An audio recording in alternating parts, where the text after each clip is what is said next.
Now he says he's afraid of the perjury trap. Have his lawyers gotten to him and some of his aides? Or do you think that he never intended to talk to Robert Mueller at all?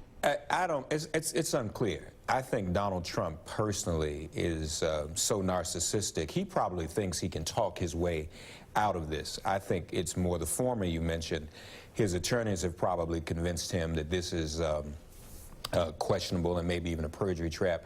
But you know, you can't be trapped into perjury if you're not susceptible to lying, if that's not your nature. None of us would be susceptible to perjury. We just go in and tell the truth.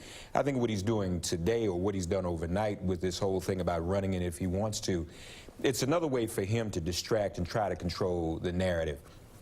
The whole list that Susan gave, from Cohen to Omarosa, and then even more recently, you have an esteemed former head of the CIA saying he's a traitor, basically, and trying to burn the country down.